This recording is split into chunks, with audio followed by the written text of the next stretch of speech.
Pozdrav svim posjetiocima ovog YouTube kanala. Evo nas ponovo u novim moto avanturama i ovaj put nas avanture vode u Francusku. Znači, vozit ćemo poznatu Route des Grands Alpes, koja je otprilike 700 km dugačka i kreće negdje od Ženevskog jezera, ide prema Azurnoj obali, prema gradu Menton. Ovu turu vozimo moj sin Mirza i ja. Mirza vozi Kawasaki Z900, a ja se ne odvajam od mog ljubimca Triumph Tigra 1200. Krenuli smo ranije iz Ziriha i vozimo pravac Lucerne, nakon toga pravac Interlaken. Sa moje desne strane prolazimo kraj jezera Sarne. Ovo jezero ima kristalno čistu vodu, a područje oko jezera je idealno za šetnju, vožnju biciklom i naravno kupanje u ljetnom periodu.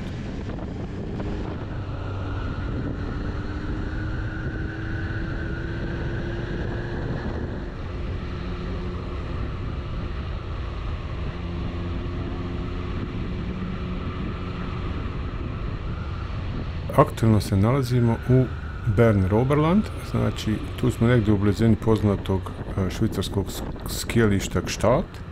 Vozimo se prema kantonu Wallis, prema gradu Martigny, gdje ćemo se odvojiti prema planinskom prevoju Veliki St. Bernard, koji je ujedno i granica između Švicarske i Italije.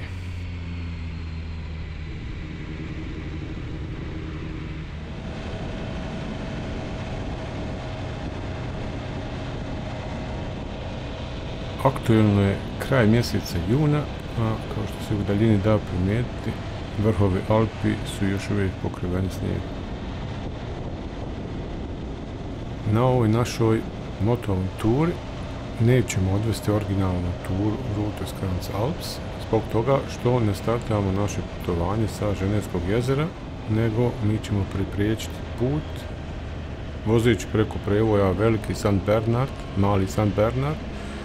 Izaćemo negdje kod mjesta Bourg Saint-Maurice i to je otprilike 100-150 km udaljeno od startne tačke Route des Grands Alpes.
Ove snimke koje sada gledate, to su snimke sa planinskog prevoja Col de Pilot. Route des Grands Alpes obuhvata prelazak preko 16 planinskih prevoja, od kojih je 6 čak na visinama preko 2000 metara nadmorske visine. Neki od tih prevoja su Col de Uzaran, to je ujedno i najvisočiji europski planinski prevoj sa 2770 metara, zatim Col de Galibier, Col de Zor, kao i mnogi drugi planinski prevoj koji ćemo preći tokom ovog putovanja.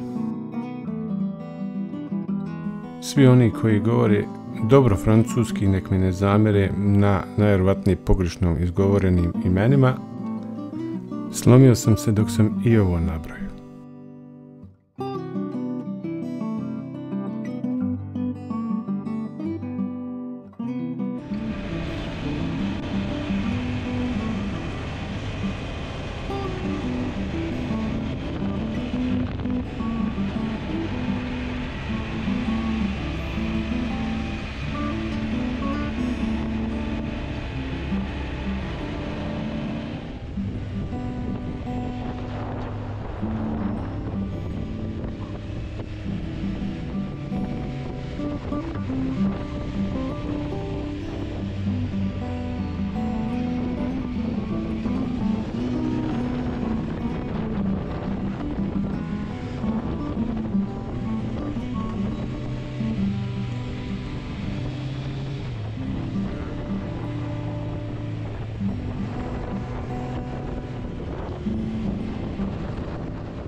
ruta koju smo do sad odvezli je stvarno interesantna za voziti, a kao što se da vidjeti iz snimaka, nemamo baš puno saobraćaja na putu, tako da i to je jedan pozitivan efekt dosadašnjeg puta.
Naravno, ni ovog puta nas kiša nije zaobišla. Malo prije ovog snimka smo morali stati da Mirza obuče odijelo za kišu. Ja aktualno nosim Klim Badlands odijelo koje je Gore-Tex Pro i laminirano je s vanjske strane, što je vodootporno i dozvoljava mi da nastavim vožnju bez da oblačim kabanice i tako nešto slično.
Ovdje u podnožju planinskog prijevoja Veliki San Bernard napravili smo kratku pauzu na ovom vještačkom jezeru da Mirza malo pusti dron da leti, a i da ja vidim malo kako se to upravlja s tim aparatima.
Momentalno se vozimo prema planinskom prijevoju Veliki San Bernard. Put sa obje strane ovog planinskog prijevoja ima dvije trake. Cesta je u super stanju, super izgrađena, ima veliki broj krivina, dovoljno adrenalina. Veliki San Bernard je treći po visini u švicarskim Alpama i on je, kao što sam već spomenuo, ujedno i granica između Švicarske i Italije. I još samo za info, ovaj prevoj je otvoren za saobraćaj od mjeseca juna do negdje kraja oktobra.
Na samom prevoju, na samom planinskom prevoju Veliki San Bernard nalazi se jedan hospic od augustinskih svećenika. Smatra se da je taj hospic napravljen od Bernarda od Aoste negdje oko 1050. godine, što je ujedno dalo ime ovim planinskim prevojima kao i tom hospicu. Momentalno sad prolazimo kraj njega. Psećija rasa Bernardinac je upravo tu uzgajana. Prema legendi, pas Peri je bio najpoznatiji od njih jer je spasio više od 40 života.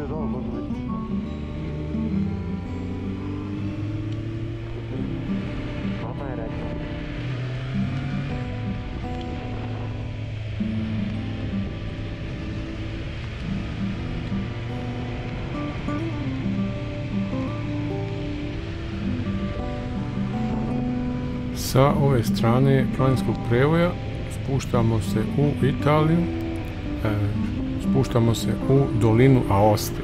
Znači idemo prema gradu Aosta, gdje ćemo se odvojiti prema planinskom prevoju Mali San Bernard, koji odvaja Italiju od Francuske.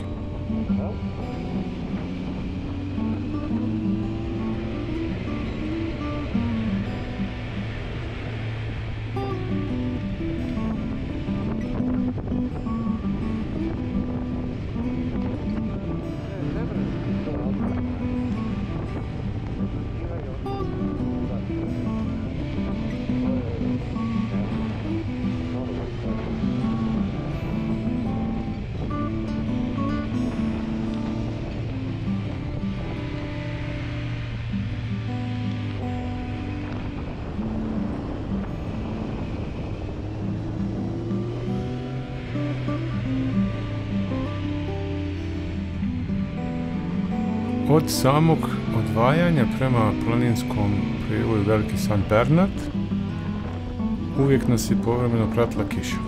A i kako smo se penjali na veće nadmorske visine, tako je i temperatura padala na niže.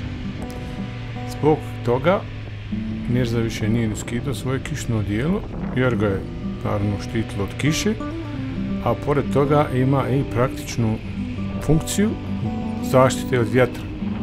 Pošto on momentalno vozi naked bike, samim tim je otvoren za sve vremenske prilike kao i neprilike.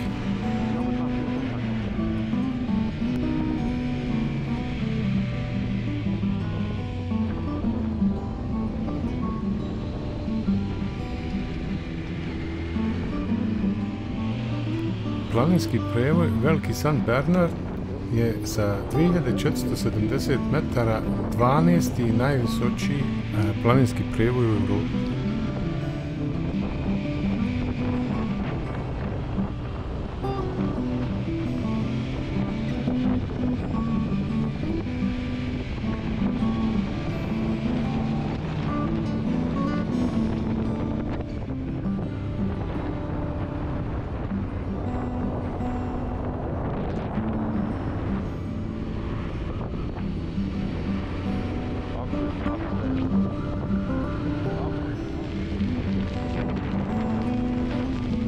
A ostalo nas je dočekalo sa pljuskom.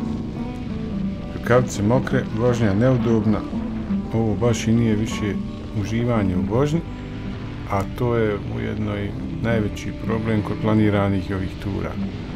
Sve moraš isplanirati, ali vrijeme ne možeš.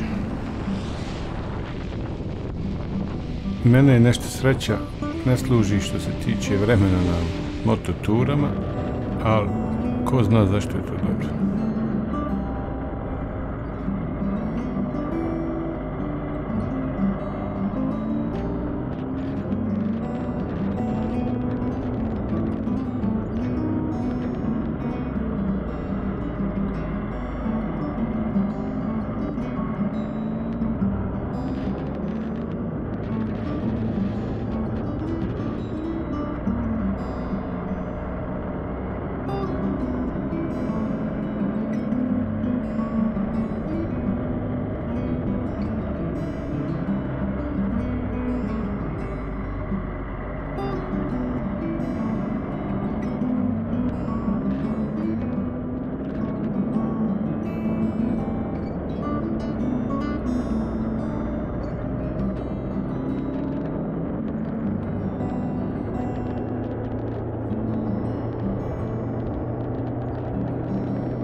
Sada se krećemo u pravcu planinskog prevoja Mali San Bernard. Tu ćemo danas i prenoćiti. Dosta je za danas, prešli smo preko 400 km. Ovaj planinski prevoj odvaja Italiju i Francusku.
Hotel koji smo rezervisali je u stvari skijaško odmaralište ujedno.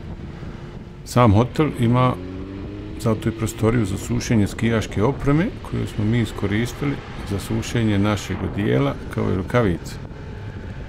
Sam hotel je imao također i saunu koju smo vrlo rado iskoristili da bi se otkravili posle par sati vožnje na niskim temperaturama.